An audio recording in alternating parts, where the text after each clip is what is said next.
Will it apparently reduce the number of vehicles on the road, or will we enter a vicious cycle that will only lead to heavy traffic in cities? The following panel will shed some light on what we are facing.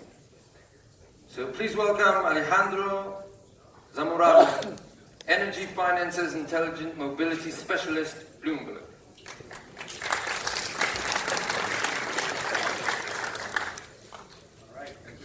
There's not a lot of people standing up, so this might be a good opportunity to sit down if you wish. I just want to ask my panelists to please come join me up here, and while they do that, I'll give a quick introduction. I'm just going to say something very short about them, but I'll start with me, of course. I do research for Bloomberg NEF. We are the primary research shop for Bloomberg LP. We track energy, technology, and transportation, and I'm an analyst within the transportation team. We have here two great panelists. I'm going to start with Tina. All right. Tina is a general manager at the Regional Transportation Commission of Southern Nevada. I'll give you some numbers so that you can realize the size of the challenge that she faces. So Southern Nevada, the territory which falls within her commission, is home to about 2.1 million people, but over 40 million people visit it every year. So to put things on perspective, I'm Colombian, and that's more or less the population of Colombia coming into your region every year. So that poses a huge mobility challenge for policymakers like you. And YJ, she's the Senior Director of Government Partnerships with BIRD. Unless you have been living in a different planet for the last 2 years, you do not know what BIRD is. But they're basically revolutionizing last mile solutions with e-scooters.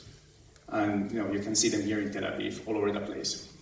So this is how we're going to do things. I'm going to give you a quick presentation. I'm going to play a little bit of devil's advocate during this presentation. And I'm going to join the panelists down there, and we'll start the panel itself. So when I said I'm going to play the devil's advocate is, we're facing a huge systemic change in the transport sector, and mobility is a big part of that.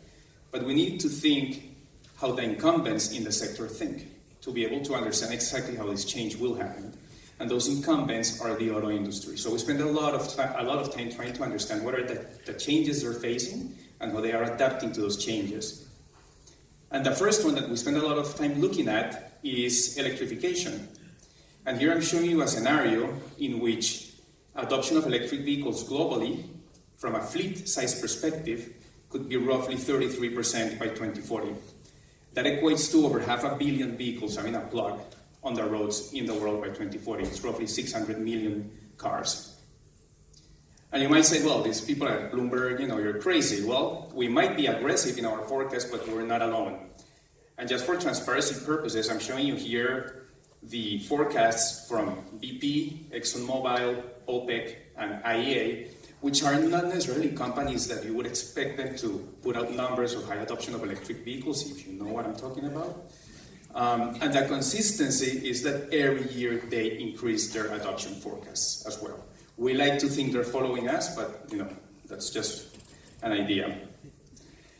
And to put things on perspective of the size of this disruption, I like to show this slide that gives you some numbers on the size of the displacement of petroleum-based fuel demand as a result of that scenario that I show you, where 33% of the fleet could be electric globally by 2040.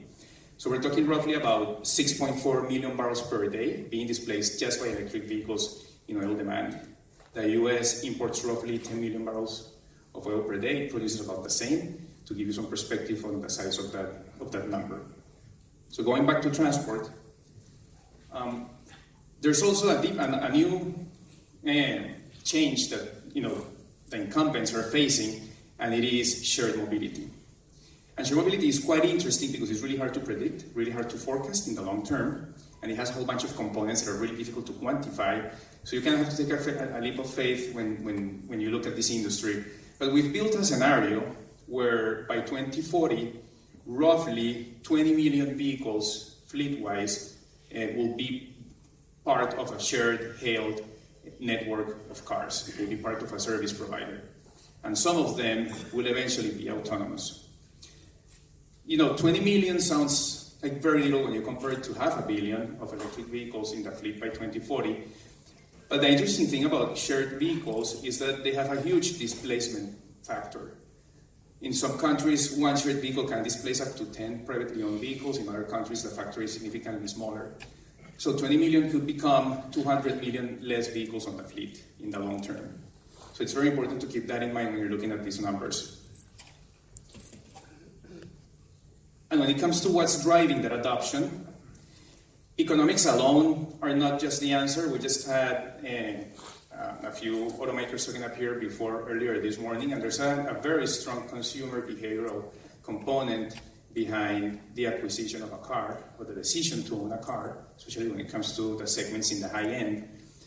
But economics, when they start to reach parity, the economics of accessing vehicles compared to the economics of owning a vehicle or leasing a vehicle for personal use, then they become a very strong driver to adoption. And the fellow from Moea was talking about how they see that the importance of making sure that people understand how these economics work when they make their decision to either buy or subscribe to an on-demand service. So what are car companies doing? We took the 12 largest by revenues globally, and we basically scrubbed all the announcements that they've given around autonomous vehicles, about electric vehicles, and about shared mobility. And from the top largest, including Tesla, we have to include Tesla in this story, even though it's significantly smaller than the peers that I'm comparing here. The consensus is that level 4 autonomous vehicles, which are highly autonomous vehicles, this is based, according to these car companies, will arrive in the 2020s. That's interesting. That's a PR-ish date. It can change. I wouldn't, spend too much time thinking about it.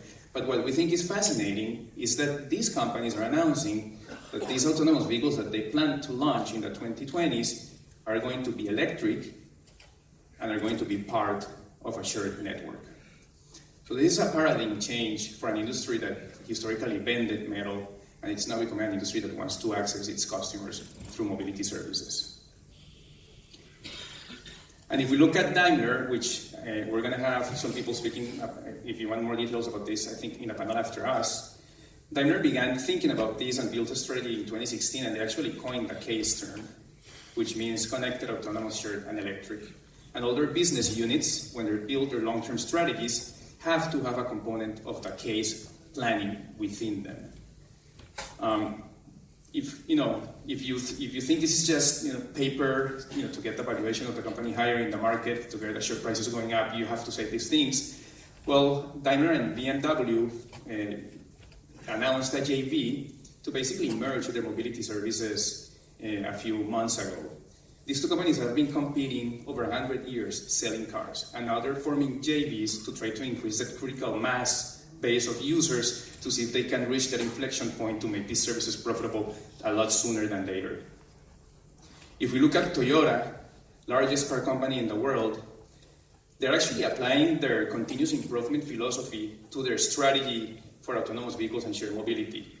And the evidence is that if you look at the patents that have application for technologies that work to develop autonomous vehicles, since 2001 and 2016 in the US, Toyota holds the most, by far, than all car companies.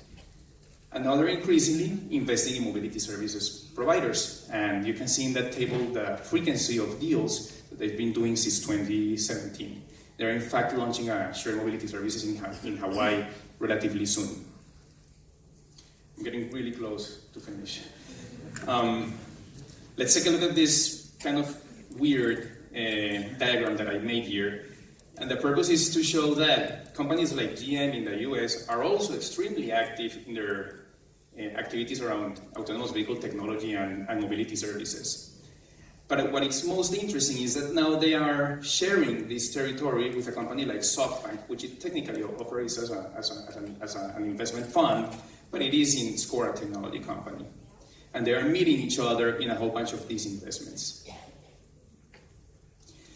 If we go even deeper into the value chain of the auto industry and we look at the tier suppliers, the companies that are making the stuff that goes into cars and that gets then assembled into the final product by the OEM, these companies are also adapting at a very high speed, and we're seeing more and more announcements on how they wish to change their business to face this systemic change that is happening in their current status. Delphi was one of the pioneers. They spin off Aptiv, became a publicly traded company. Autoliv spin off Veoneer for all their active safety products. Continental came up with a new structure with a holding company, and we think that holding company has a business unit under automotive that is dedicated to building these technologies that are going to become the new sources of growth in the future. And if we dig even deeper into this value chain and we look at one sensor for car vision, which are LiDARs, you've probably all heard about it here because a lot of companies that I've met during the past 2 days are developing either solutions, connectivity solutions or chips that go into these sensors. You find that those, obviously they are a natural investment target for tech companies like Samsung and Baidu. But going back to the GM SoftBank case, we're seeing that these huge technology companies are now doing deals with these huge car companies deep into the auto value chain, which is one sensor for car vision. And they're doing it in a whole bunch of technologies. So you have investments in macromechanical LiDARs, you have investments in flash LiDARs, in optical phased array, where you have a tech company and you have a car company investing in them. And if you don't believe any of what I just told you, then just count the deals. And you can see here a count of the number of acquisitions in mobility as a service by selected automakers. We're pretty much none before 2016. And we track this quarter by quarter, and as you can see from this chart, the frequency is increasing at a very high pace. It's a quarter by quarter chart, so there's a lot of volatility to it. The trends are hard to identify, but there are clearly way more deals happening now than there were before. So to transition to the panel discussion, I want to conceptualize here a little bit and try to think how the future will look, how these car companies are thinking about how the future will look to them. Are cars just going to be a form of personal expression and art? There's actually, this is an alliance against autonomous vehicles. We learned about them in Detroit. Or are we going to face a world of on-demand, multimodal transportation with a whole combination of sharing and autonomy? Will that world be one of less cars and less vehicle miles traveled? There's a huge environmental component to that statement. Or are we going to live in a dystopian future where autonomous cars are basically living rooms with wheels, where people just ride them so that they can update their Snapchat without crashing, resulting in more car sales and more vehicle miles traveled? So with that, I'm going to move here with you.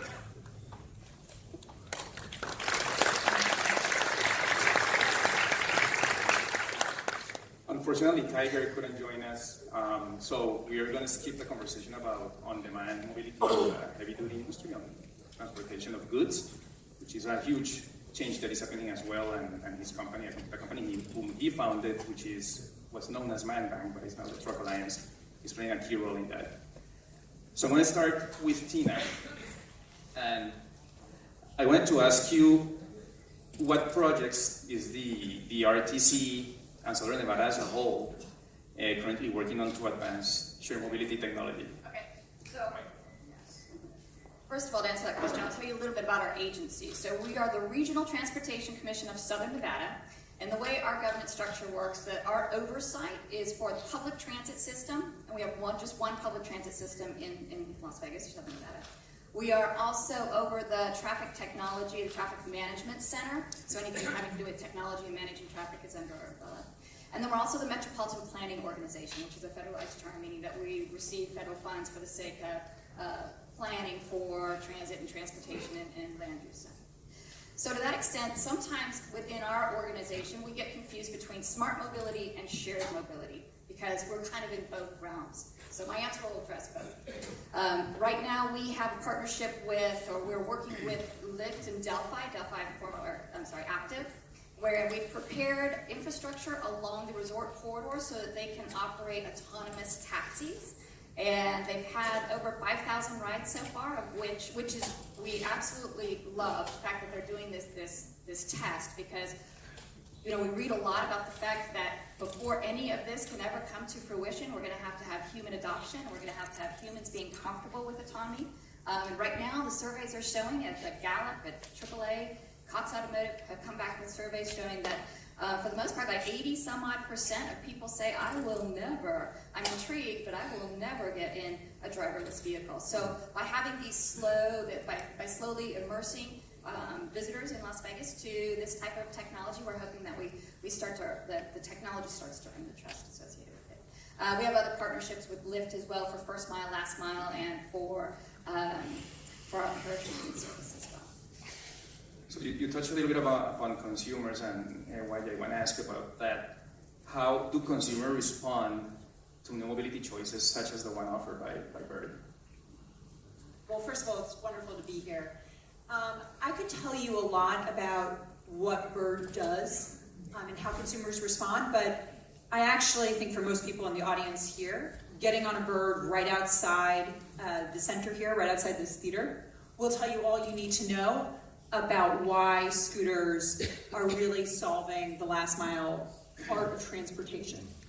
So when you think about where you want to go, I mean, I just think about on Rothschild Boulevard right outside here.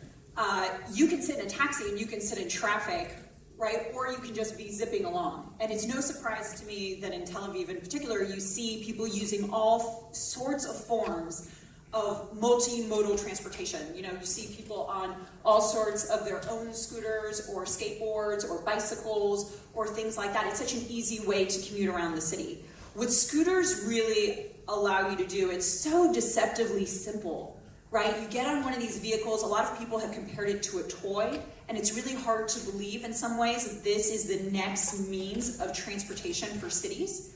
But it just gets you from point to point in a very effortless way. And I think dockless bikes really started the process in the sense of all of a sudden you realize, wow, isn't this great? I don't even have to dock it somewhere. I can really take it from where I'm trying to go, from where I am to where I'm trying to go. And what scooters do is it really lowers that barrier of entry. In some ways it's simpler than riding a bike if you're in a dress or in heels or in a suit, right? Much more effortless to ride a scooter. And so I think that what we're seeing in places where we've launched Bird is utilization rates that are off the charts. I mean, this is really how people are choosing to move around cities, and you really start to see the potential for getting cars off the road. I mean, we just saw Paris move to a day a month of car-free. There are a number of city centers from New York City, I know Mexico City is trying this out, Oslo trying it out, of how can we actually reduce. How can governments start to limit the number of cars that come into the city center? I would argue congestion pricing hasn't worked. We need alternatives.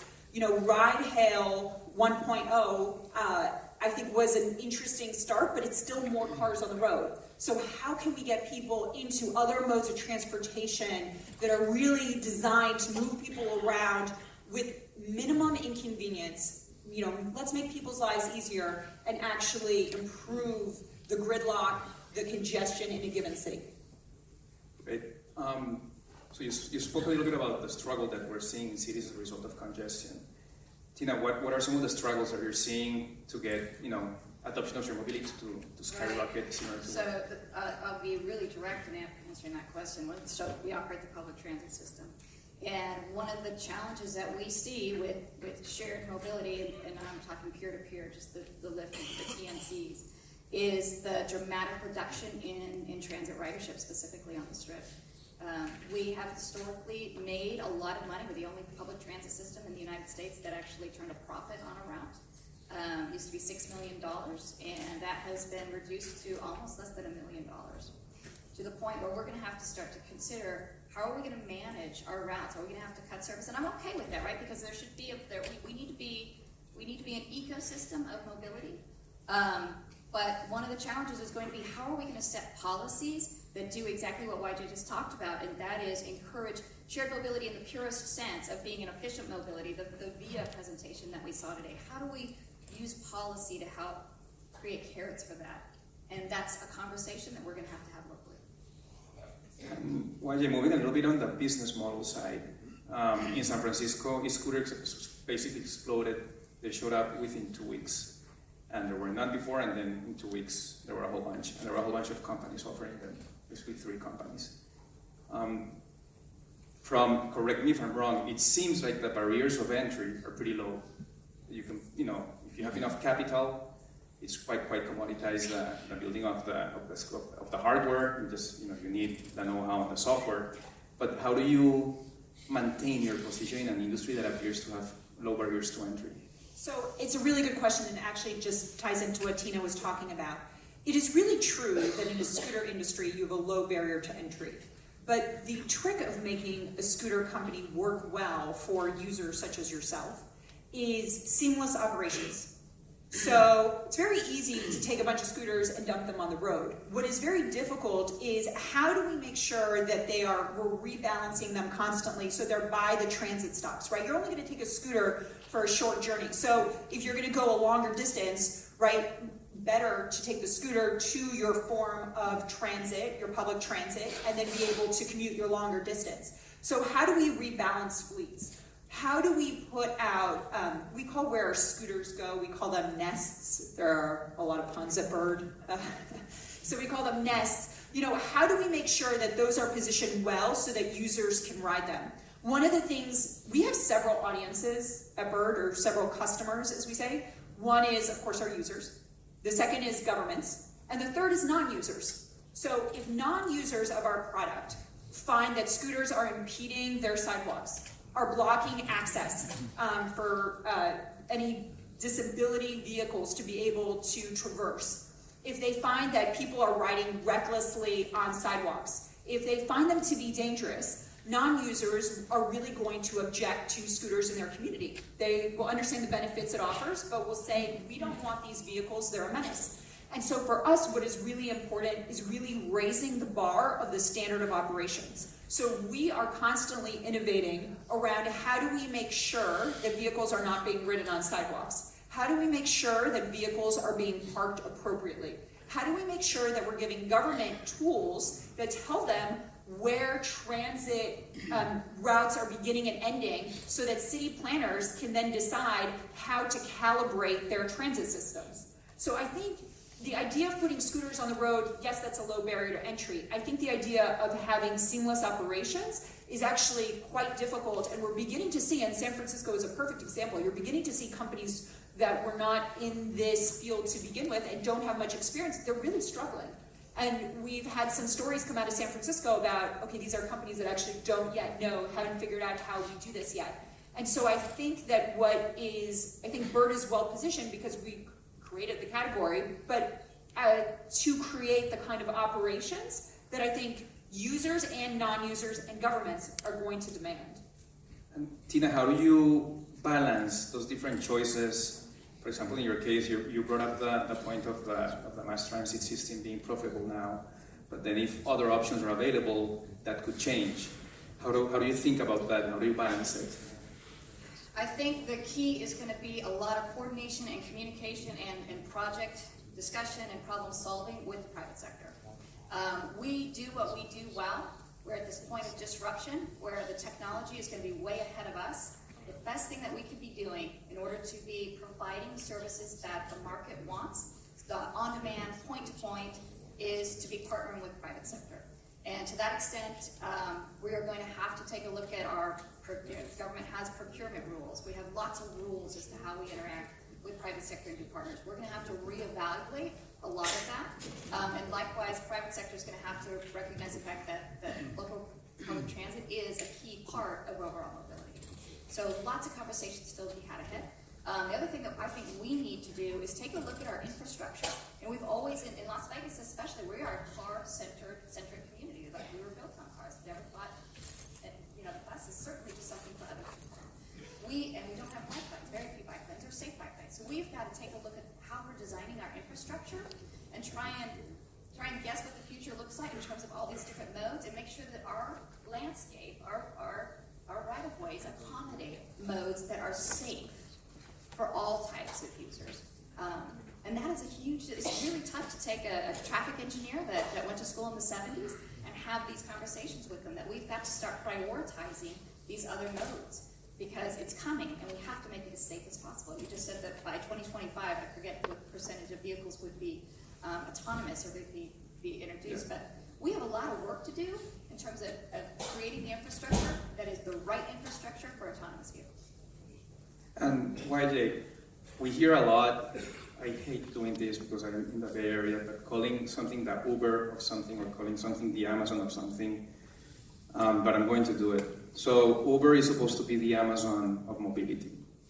And they're already investing in micromobility companies, and same, Didi is doing the same in China, Lyft has done the same.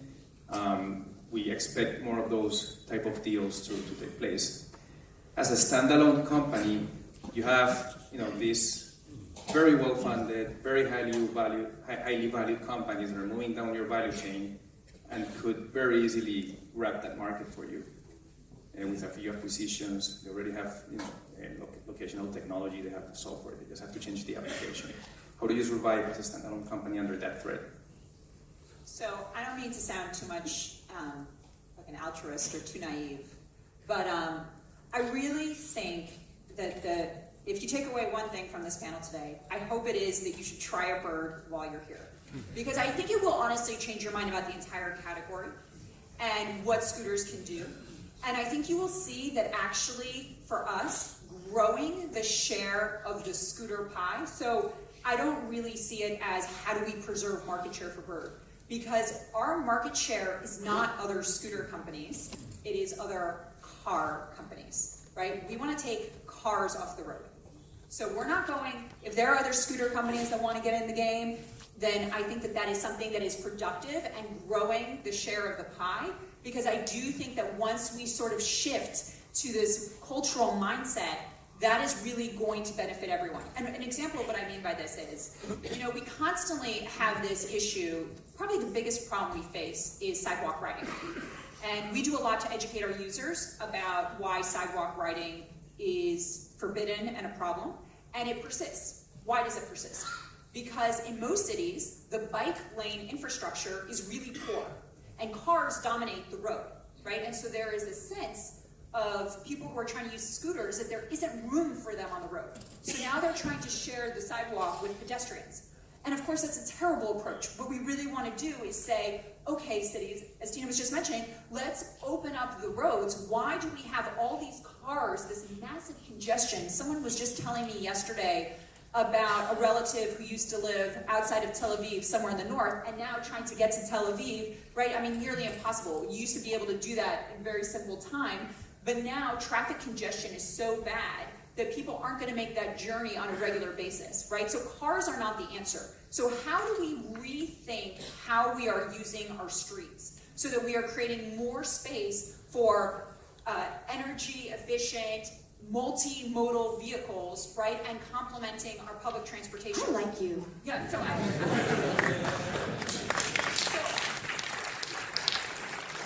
you guys should end there. I would just say that I do think what we would be arguing for is really just a revolution in terms of how do we think about our streets and how do we think about getting cars off the road. So that's the Uber that we're trying to get on. Can I get an amen?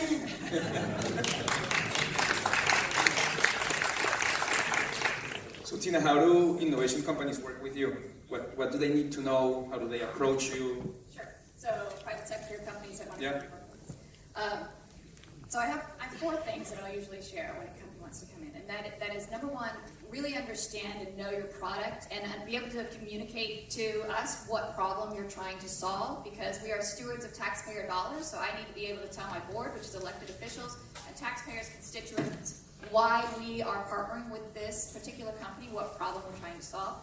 And if you can come in and instead of just coming in with the idea you're going to solve one problem, but take a look at take a look at the ecosystem that you'll be working in as you deploy your product, and figure out where you might have some added value or where you can help us identify problems we didn't even know about. And I have a great example with a company who's actually here, as a small Israeli startup called Waycare, which I guess is not a startup anymore, but they came in to Southern Nevada and they said, we want to help predict where the next accident or incident is going to occur along a stretch of our interstate. And we said, that's great, we can sell that to our board and our taxpayers. Let's go and do that. We did a very small pilot program. But as they were helped, they flew out their engineers, their technologists to Las Vegas to sit in our traffic management center and see how we worked. And as they did that, sat side by our engineers, our traffic engineers, they recognized that there were some things that we were doing that were redundant and that they could very easily fix and create some efficiencies. So they did that, and they ended up saving us hundreds of hours of data input in doing it. We didn't even go into the agreement originally to do that, but they recognized this was a problem. That was added value. So very much appreciate that. Rule number 2, really know the government agency that you're working with.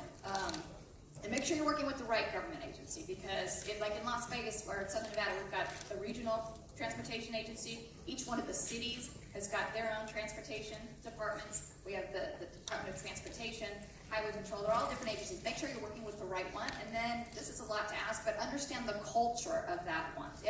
Just like every business out there has its own culture, its own leadership style, so does every single government. You want to be cognizant of that as you go into your business. Another one is recognize the fact that we are government, and so our turnaround time isn't quite as fast as private sector. And then the other thing, what is the last one? Well, we'll stick with 3 right now. Okay. Staying in that topic, I said earlier that the scooters appeared in San Francisco, and as quickly as they appeared, they disappeared.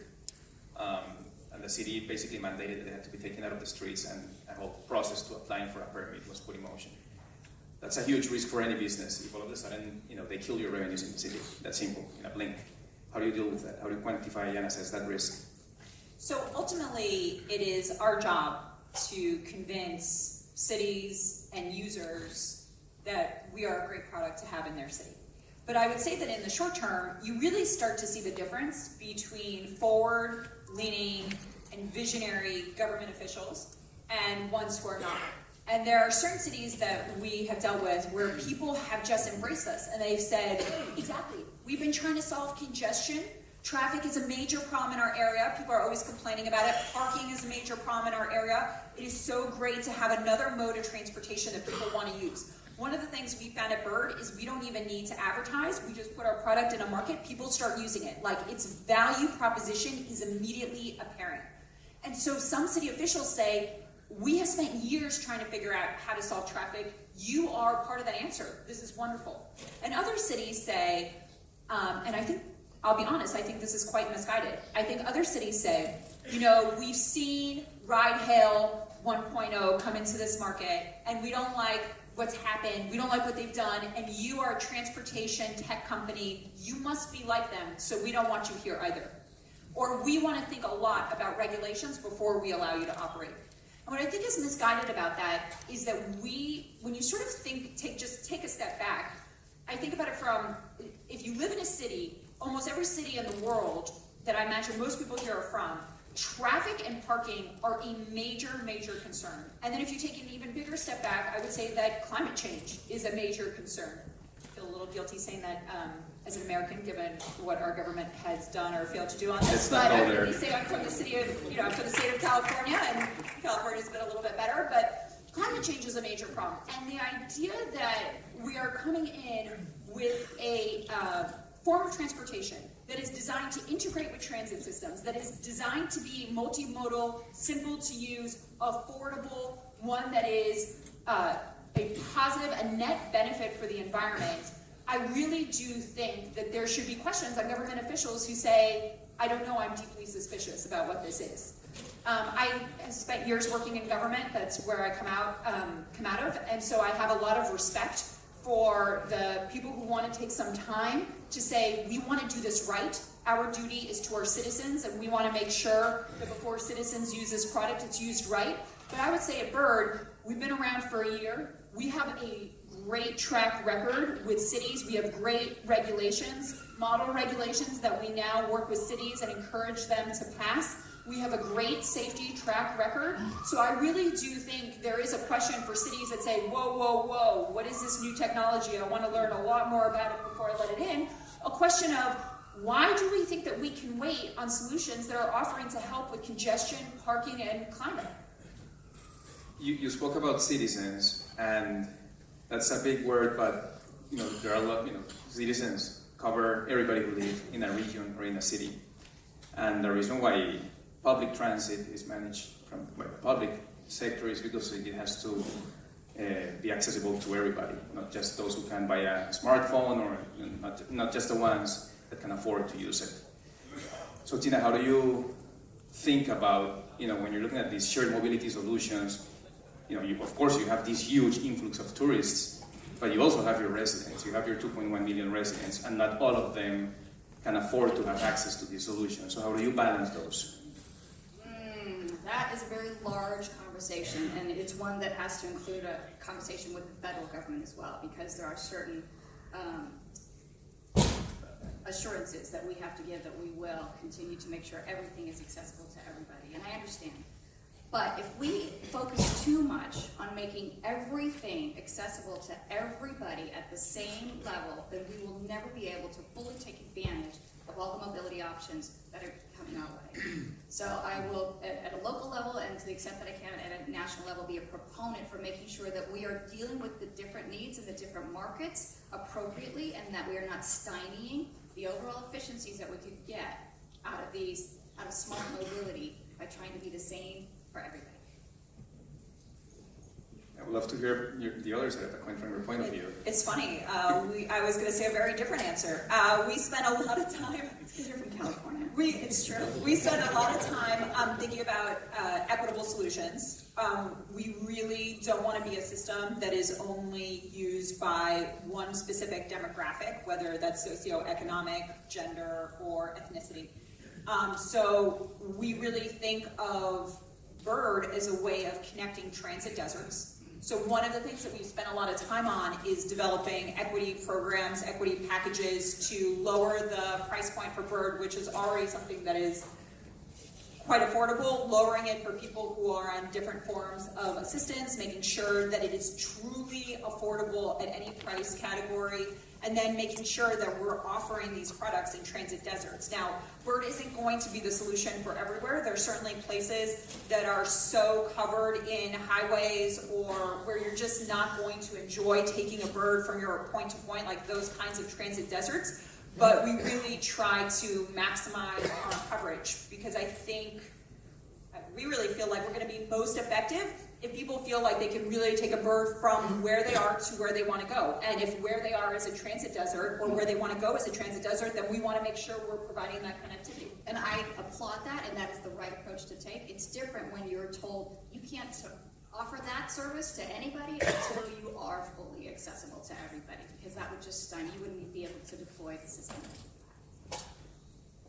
To finish, this time flew, it's amazing. I just want to get more of your personal views on this, and in your view, how will the transportation landscape change with autonomous vehicles, which is going to be one more of the coverage of that desert mobility that we're talking about, not necessarily a desert, but more of a substitution, and how that blend, Tina, between private and public is going to look in the future. The public, the ownership of the mode for transportation. So I would like, more of your futuristic views of the future. So let's start with you, Tina, please. Well, I think that we might get to a point where really public sector's role and responsibility is going to be one to make sure that we are providing service to those who need it.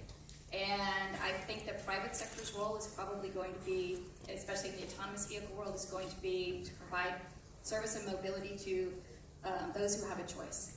And the reason being is that I don't think government's ever going to be able to truly compete with the agility, with the point-to-point, the demand, the on-demand, that service that private sector's going to be able to offer. And I'm totally okay with that, but we will have to go through a point of balance and making sure, again, that there is mobility for all. It's just there'll be different roles for public sector and private sector that are probably a little bit different than they are today. In my personal view, when it comes to autonomous vehicles, unless you increase, I feel the same way about flying vehicles. Unless all of a sudden you manage to increase all the number of parking spots and increase all the number of roads, I'm really not sure what problem autonomous vehicles are solving. So right now we have too much congestion, right? All of us have sat in traffic. If you offer, but think about why sometimes sometimes you don't take a car? Or why don't you get in a taxi, right? Why do you take public transportation or some other form of transportation? Is because, traffic is too bad, you don't want to be driving. If all of a sudden you make it easier for people to drive, you're just going to increase the number of cars on the road. And that is just going to increase the amount of congestion, the problems with parking, the amount of particular city, and it's so unpleasant. So I don't really understand the value. What was that image we had up here a little bit ago? I think you called it, are you going to sit in your car and Snapchat? The dystopian future of autonomous vehicles as living rooms. Exactly, with that bar of drinks. You're going to need that bar of drinks because it's going to take you a lot longer to get where you need to go. So You won't care. So the number of vehicle miles traveled is going to increase. So it's okay to continue to sprawl our cities because I'm now productive, and that's why I was formerly not productive in my transit. So I'm a bigger fan of Bird. I hope all of you try it out. I think you will find that it is the new form of transportation. You're going to love it. Well, please give us a hand to our candidates. Thank you very much.